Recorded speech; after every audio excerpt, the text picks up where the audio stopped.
Okay, good morning and good day, everyone. It's nice to see we've got some people on here and people from all over the world. Welcome to Evasys's live webcast, which is 100% remote working is the new normal. You see that there on the screen. Today, we're going to concentrate on looking at how we as colleagues and our organisations can deliver value to our customers and to our clients during and beyond the COVID-19 pandemic that we're all experiencing at the moment. We really thank you and value you joining us today. We hope you enjoy the session, and we certainly hope that you get some genuine benefit from it. But just go on to the next slide, please, Navida, that'd be great. And I'll introduce your speakers today. So that's me on the left-hand side. Those who know me, that's a photograph from quite some time ago. I'm a little bit older than that now, but my name's Scott Henderson. I'm a program manager at Evasys. And amongst other things for Evasys, I look after a large couple of programs in the UK implementing the full suite of Oracle products. So that's HR, finance, payroll, projects, procurement, etc. And that's to local government clients in the UK. I've worked in projects and programs for over 30 years in both IT and business, in both the public and private sector, mainly in the UK, but the majority of my work is using a hybrid onshore, offshore model, India, Singapore, and the UK in the main. So that's me. I will introduce my learned colleague, Zafar. Yeah. Hi, good morning, everybody. I am based in the Netherlands, and I oversee the delivery for Evasys in the Europe region, aside from the United Kingdom. I come with about 26 years of industry and implementation experience, and have been implementing projects for the public and private sector across areas in the US, in the Middle East, and also in the Europe region now. I hope we can make a very informative session for you guys, and let's get on and continue with our discussion. Thank you, Zafar, and you'll hear more from Zafar later. And as you probably noticed, given the fact I've got 30 years and Zafar is 26, I'm a little older than Zafar. Okay, on to the agenda. So we'll take you through, and this is a loose agenda to a degree. There's a number of slides against each of these. So the first part of the agenda is, obviously we're experiencing COVID-19 and what's that impact been on technology leaders and on organisations and basically on the ways of working. Zafar will then concentrate on how we have done this within Evasys and how we've worked with our clients to sort of effectively embrace the situation that we're in. And the third part is a short part probably, which is around it's a client story from one of our clients, which we'll take you through. And at the end, we very much aim to be able to have a Q&A session. But please use the question facility, which is available to you should be on the webinar tool on the right-hand side of your screen, I would believe it is. We've got 30 minutes for the overall presentation, and we've got 5 minutes hopefully at the end, but we'll be flexible as we can around that. Okay, next slide, please, Navida. Thank you. Okay, so the question for us to start off with is why the new normal? Over the space of literally days, and in some cases even hours, we had to move to a completely new working model. And we at Evasys believe that this provides huge opportunities for a number of things, for colleagues, for us as individuals, for businesses and the way the business operates, and even for the entire planet. And we'll bring that to life over the next few slides. However, we do need to reflect on the fact that at the outset, it did bring significant challenges and it placed a lot of pressure on us all. Zafar and mine, as we said at the beginning, our specialism is obviously projects and programs, and those projects and programs have historically relied on face-to-face contact, in a room workshops, and they were particularly sensitive to the fact that we were all locked down and working from home, and there were genuine questions as to whether programs could remain viable. And as we know in the wider industry, and I'm sure we've read about them in the press, some projects in those early days of lockdown fell by the wayside because organisations decided they were no longer tenable. However, a few weeks on through the process, maybe 2 to 3 months on now, we've certainly found that through our people and within Evasys, through strong collaboration with our clients, and through great communication and using the technology available to us, that we've been able to thrive in this new situation. And certainly Evasys' view, and this is the view of many other organisations, we believe that we can leverage what we've learned and we can leverage this terrible stage that we've been through and effectively create a new normal. And one message certainly from an Evasys perspective, and would encourage other companies to think likewise, is that we don't want to go back to the way we were. We've got to leverage this opportunity going forward. So if we go to the next slide, please, David, that'd be great. Okay, so post-COVID-19 and what the future can look like for us. So I'll concentrate on the next couple of slides on what we believe the future could look like. And then, as I say, I'll hand over to Zafar, who will talk more about how we actually operated in practice during COVID-19. So the first thing, and it's really important to recognise that this pandemic, we know how distressing it's been on so many levels. There's been the loss of loved ones. The illness itself is an extremely invasive illness, and fundamentally the removal of our collective liberty, which has been, it has been a terrible experience for everybody. And what we're really thinking about, and we're talking about in this webinar, is how can we take this awful experience and potentially use it in a positive way. And the question for us, for me, and for us on this webinar is, do we want just going to go back to the old ways of working, or do we want to build something even better? And we just believe that definitely there's a chance to build something better. So if we look first of all at the benefits and the opportunities that potentially we're faced here. So I think first, and I'll just cover these in a little bit of detail, is the productivity of our workforce. Obviously, this needs to be appropriately managed, but productivity, we believe, will increase. Colleagues are going to have greater flexibility to do the work at times that suit them, and in a way that really would have been unthinkable a few weeks ago. Travelling time will reduce. It used to take me probably 4 or 5 hours to get to my place of work because I was working quite a bit away from home, and that reduction in travelling time, even if you're just travelling half an hour to and from work, that will afford people more time to do the work itself, should they choose to do so, and equally it will reduce the fatigue that travelling brings. So there's significant productivity benefits there. We also believe that it will reduce the cost of business if appropriately managed. Costs should reduce for a number of reasons, and that will give an increase in profitability and potentially will allow us also to pass those benefits on to our clients, which is something certainly Emphasis will be looking to do. Great examples of how the costs will reduce are twofold, and I can give at least one personal example on how this has been working for me. So travel and accommodation, the costs are definitely going to be reduced even when we move out of lockdown, as long as it's appropriately managed. As I say, on a personal level, prior to lockdown, I was on the road all the time in the West Midlands in the UK, and my expenses easily came up to around £1,000 a month. The last 2 months, it's been down to £5.99. So you can see there's, just for me personally, there's a significant reduction in the expenses that I have to claim. Just to note, I'm still claiming my £5.99, but it's obviously a lot less than it was previously.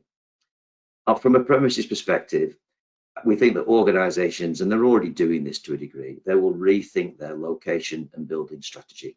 So that doesn't mean the end of the use of physical locations, but there's definitely going to be a smarter and much reduced footprint that will be inevitable in this space. And again, that will derive a reduction in the cost of doing business. We also believe there are massive benefits around the improvement in colleague physical and mental health. And here there are a myriad of benefits, and I'll probably only scratch the surface here. We're able to spend more time with loved ones. I'm lucky now because I'm not on the road. I get to make sure I see my children get to bed every night, which is, is something that I just don't get to do normally. It gives us greater flexibility, as I touched on before, and as I said, there's also reduced fatigue brought on by less travel, having to travel to and from work. Now, clearly, this needs to be managed because one of the downsides of remote working that we found is that around isolation, and people can feel isolated, and that is a challenge that we need to face into organisationally and as individuals. But on balance, the fact that the impact on physical and mental health is hugely positive. And the final one as well is, from an exercise perspective, from a physical health perspective, there are benefits as well. I personally am actually able to get doing some physical exercise, which just wasn't the case before, which is obviously a benefit for me, and I'm sure many other people are taking that opportunity to use their time to get a little bit of physical exercise where they previously haven't got that opportunity. And finally, and I think this is the biggest of the lot, if I'm honest with you, so this is a business webinar, but it's about globally. This is a game changer when we look at our planet. I'll just give you some great examples. So the River Thames, which is a huge river in the UK and London, is now less polluted than at any time in the last 400 years. The Himalayas in India, it's visible for the first time for certain parts of India for the first time in 60 years, which is just incredible. And I've seen the pictures to prove it. Pollution in China is down by 25%, which is a huge reduction, 25%. And one interesting statistic I looked up the other day is that the canals in Venice are crystal clear. You can actually see the bottom of the canals, which is the first time that's happened, I think, ever, as far as Venice is concerned. And the final one, close to our hearts, particularly in Evosis, around our India connection, is that New Delhi, which is obviously one of the most polluted cities on the planet, that has the longest clean air statistics now that are on record since records began. So in such a short period of time, all of those benefits have been derived for the planet. So surely, just for that reason alone, and many of the reasons I mentioned here, we need to embrace this opportunity. Okay, so we go to the next slide, please.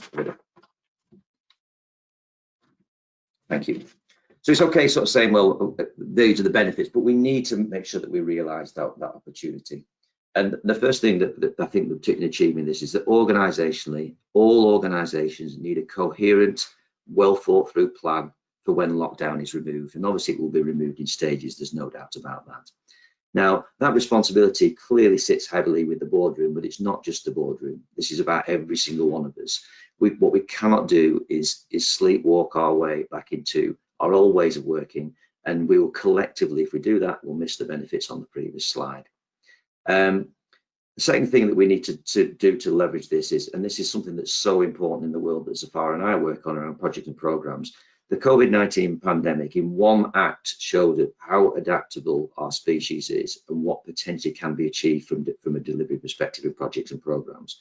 I'd ask you all the question, if you look at your business before the lockdown, how long would a project have taken to move to a 100% remote working model prior to the lockdown? And I would venture for the many organizations I've worked for in the past over my long career, it would have been at least a 12 months plus project. But we all did this, and all organizations did this. No business capitulated because of the fact that they needed to move to this remote working in the world that we all live in. They all did it in a matter of days and hours to get to the new working model. So whilst that's probably an extreme example, and it was driven by the absolute need to do it, we must continue to challenge what can be delivered and how quickly on all of our deliverables. And it certainly challenges the perceived norms of the past. So that's something we absolutely need to leverage to look at how quickly things can be delivered, because we've got a great example there of how it can be done in a better and quicker way. I think we also need to observe how some of the big players are managing their back to work strategy. And these are huge organizations. They don't do this because they necessarily think it's a fad or something that's just going to be a temporary thing. They do it because it makes good business sense. There's a few examples there on the screen, but there are other examples as well. So if you look at Twitter, Twitter's announced that employees, as long as it's dependent on role and situation, obviously, and it needs to be appropriate, but they can work from home forever. That's it. They've made that decision already. So that's a very bold statement in that space, and they're doing that for very good reason, because they believe the benefits are so significant to the organization. Google and Facebook, they've basically already said, and I'm sure they will continue to review this, but they've said if you can work from home, you should plan to do so until 2021. And Microsoft obviously are taking a very similar approach to that as well. And I would imagine that this will continue into the future. And certainly that's something that Evosis as an organization will look at how our strategy will continue going forward, as I'm sure many other organizations will as well.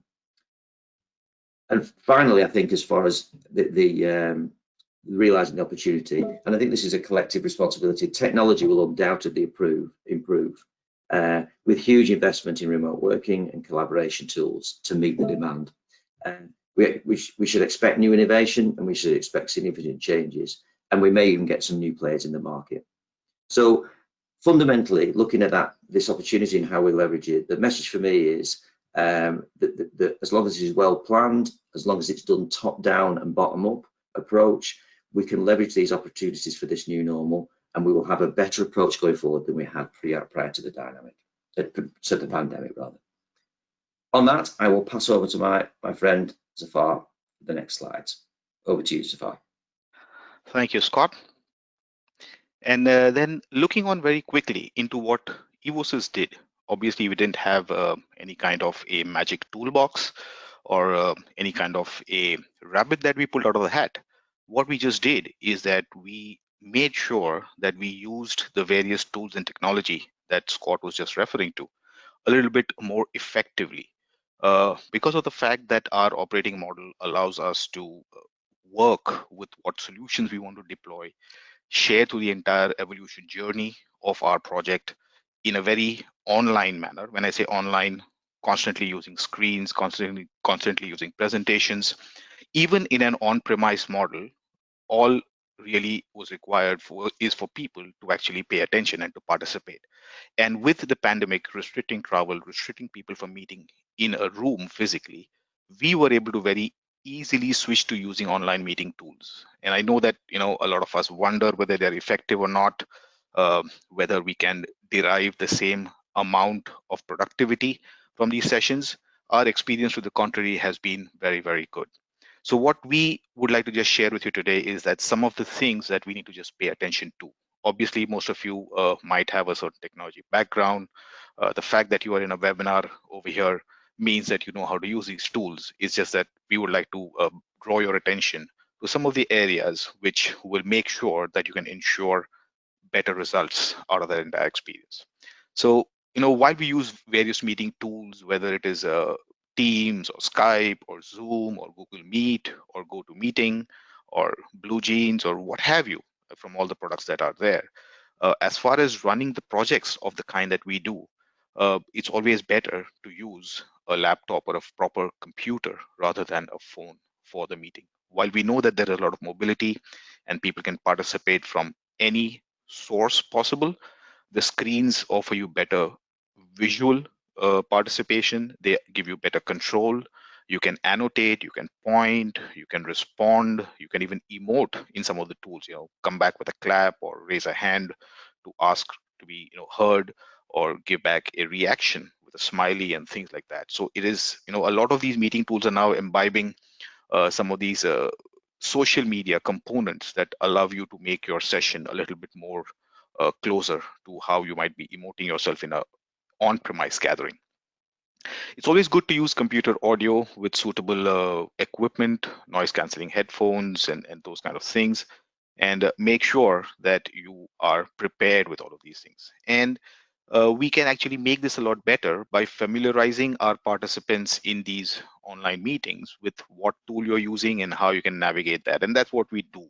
We always afford for a little bit of time in our workshops and sessions to make sure that people are aware of what's available at their disposal and how they can use it. And therefore, they don't accidentally end up, unmuting themselves and being, disruptive to the discussion by not being aware of the fact that they are participating and their audio is also part of the entire session. We also need to make sure that we manage our views a lot better, what we are sharing, what we are responding on, and those kind of things. So obviously, to sum it up, it's important that we just get a better understanding of the online meeting tools and not just click on a link and get online and then start wondering what to do next. So a little bit of preparation is what we're asking for. Can we move forward, maybe there? And what really helped us is that, moving out from a classroom and into a virtual classroom, if that's what we might talk from the context of education, or moving from a conference room to a virtual conference room in business, is that our implementation approach has always been very online, like I mentioned a little while earlier. We don't do any of our project work in a very pen and paper sort of a model. Our discussions are facilitated by presentations. We come a lot more prepared and organized on the points that we want to talk about.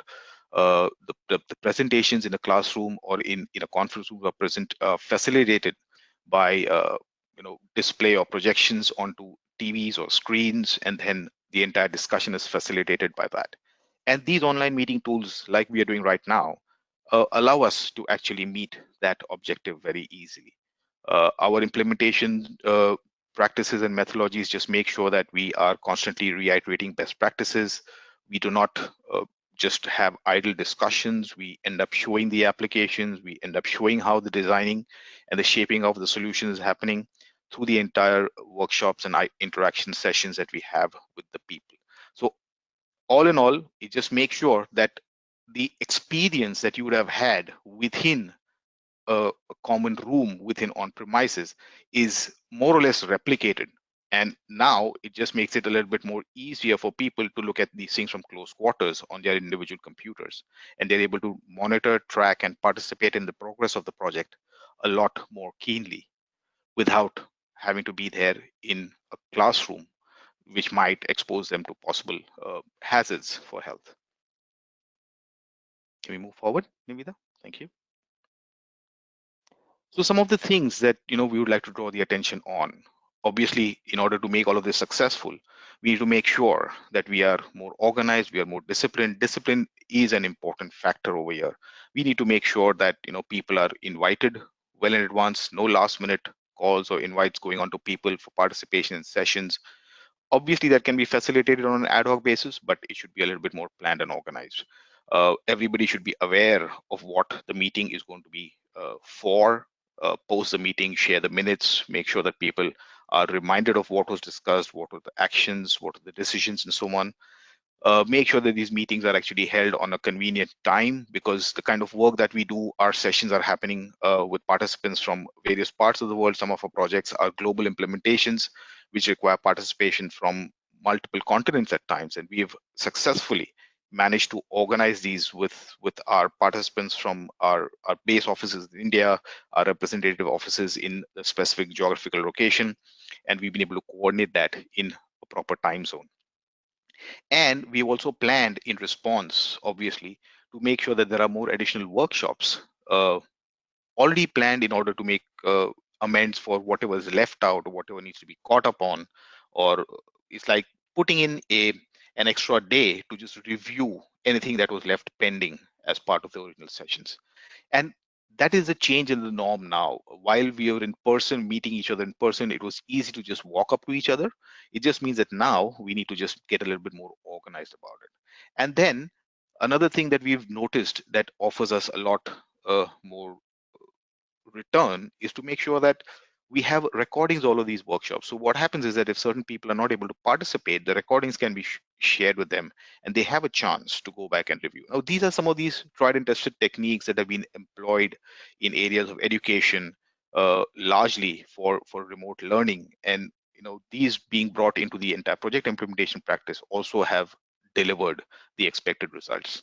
Simple things that we can do as a part of reinforcement is that when you're doing a workshop or a session, we can have a roll call, have a little bit of an introduction of all the participants. That gives us a good look into what mood they are in, the tone of their voices, how they feel. Switch on video, just show each other their faces, and just make sure that everybody is then participating in the activity. And just in case you cannot, the recordings help you very quickly catch up on what you have missed. And as we are running the workshops, what we also try to do is take lots of breaks, pause, check in with people, ask questions, use polls, use feedback, and all sorts of things to make sure that people are in line with what's happening.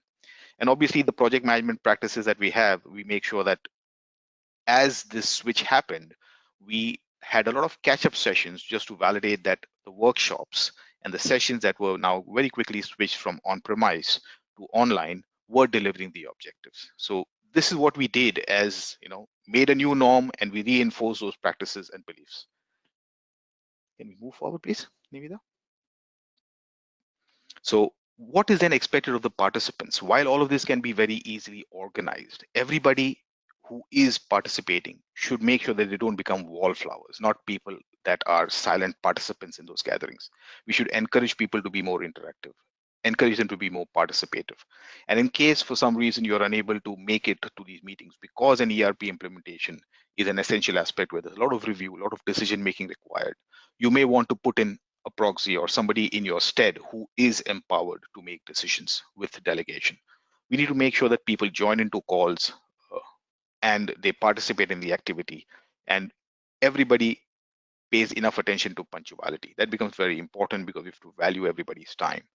And we have to be interactive. We don't have to let things simmer, or just because it appears to be a one-way broadcast, keep your questions to yourself. No, it should be that people participate, raise their hands, have their voices heard, ask their questions, and make sure that even in these sessions, there is enough time given for question and answer sessions, for clarifications that will help you get what you are trying to get out of that particular meeting and workshop. And we have to try and make sure that, post or during and after the meeting is fine, but essentially, if you have missed onto something, try to make sure you catch up on it as early as possible. Try to make sure that action lists that you maintain are worked upon and followed up upon. So that is, as an expectation that we always set with the participants in the meeting. The process owners who are part of the entire project activity are very, very clear about these activities. Can we move forward, please? And it's very, very important. The tools that are here with the online conferencing facilities allow us to do this. We could ask for reactions, we could ask for yes or no questions, we could have polls, and we need to make sure that as we go through this entire activity, we reach consensus, which we were doing in classrooms, we now also do in our online sessions. And it's also essential that we don't focus our project activity in just these online sessions and workshops. Along with all of this stuff, there are a lot of collaboration tools. Say, for example, you've got SharePoint or you've got other content sharing tools where data is easily shared. People are able to come and look at what actions they have. We could have contact lists that are being shared on the collaboration sites, who's doing what. It becomes a lot more important now because in the traditional sense, people were there in a meeting and sometimes they didn't remember names, but they just saw each other and they just approached them. But now the communication aspects also play an important role, and therefore we use the collaboration tools to make sure that people stay in touch, make sure that they know what their action lists are, they commit to responding to their actions. If they can't, come back and say when they can do it next, and everybody's contact options are available. And I think this is not something that is new, something that we haven't been aware of. We've been using them in some form or the other. We've been using chat lists, we chat on WhatsApp, on messengers on Facebook, we use Skype, we use Google Hangouts. I mean, whatever might be our productivity or communication tool within the organization, they facilitate all of this stuff. It's just about becoming a lot more focused and making sure that we deliver the suitable value. And that sort of are some of the things that we have to take care of. And if we maintain that discipline, it works well with us. And that's how we've been able to make things successful. So back to you, Scott. Thanks, Zafar. I think that was really useful. And I think the key things there, the two key takeaways for me are that this is something we as an organization and every organization, you've got to work at this potentially even harder than you if you were actually in the room. I think it dictates that a certain degree of good discipline is needed. And I think the other point that was really resonated with me so far was staying in touch. It's not just about attending meetings. It's about maintaining those communication channels and that engagement outside of meetings as well. Otherwise, you just find yourself sat in meetings routinely, which is not necessarily going to be the best productive way. So thank you for that. Okay, so we'll sort of finish off before we move to some questions, folks, if that's okay. With we have an Evosys client in the West Midlands in the UK, which is Birmingham City Council, and this is a case study, and hopefully this sort of reflects on some of the things that me and Zafar have been talking about this morning. Birmingham City Council is the largest council in Europe, and it's actually one of my clients as it happens.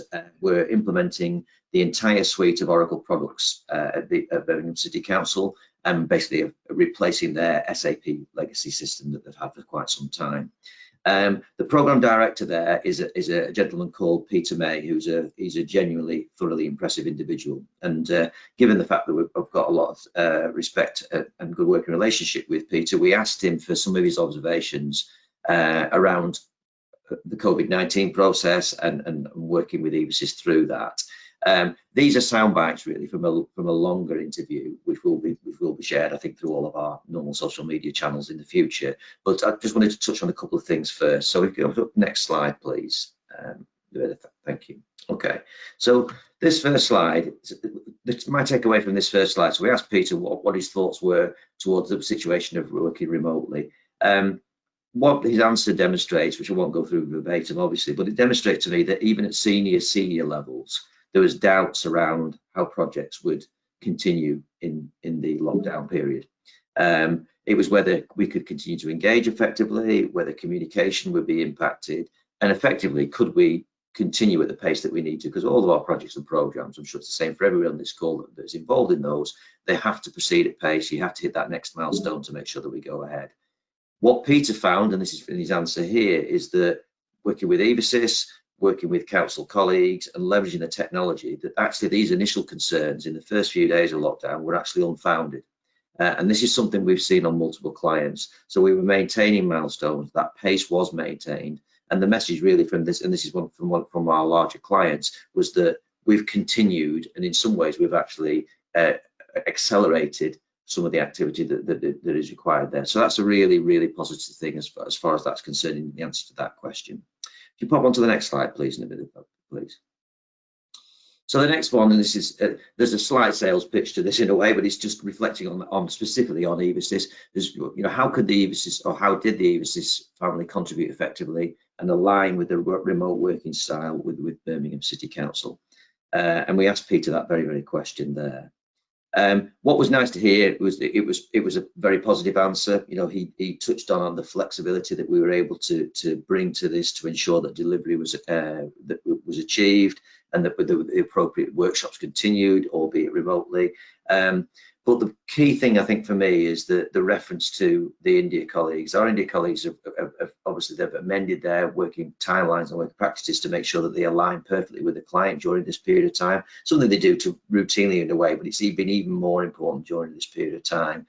And the key thing for me is that shows that you can be anywhere on the planet, whether you be in India, Singapore, Australia, or the UK, or anywhere else for that matter. But as long as you apply the appropriate disciplines, you can continue to add huge value. And we're very, very proud of the fact that we continue to work with our clients in this positive way. So that's some great feedback there from Peter May at Birmingham City Council. That's all we've got as far as slides is concerned, but I think I'll hand back to Zafar, because I think we can open up now for some questions and hopefully some answers on that as well, please.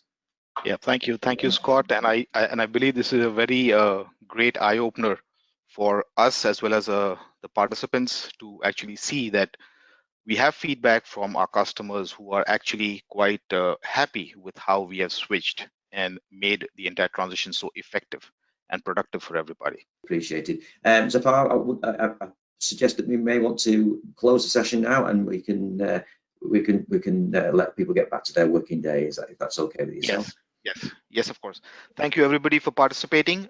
It has been a pleasure connecting with all of you and sharing a little bit of our experiences and our views on the fact that remote working is possible and it is very, very successful. And like we mentioned earlier, this particular session itself will be shared, and we will be very happy to be in touch with anybody individually and answering any questions that might be coming off from them. So thank you once again, everybody, for participating, and have yourselves a great day, a great evening. We see people have participated from various parts of the world. So thank you, everybody, once again for being there. Thank you very much. Thank you.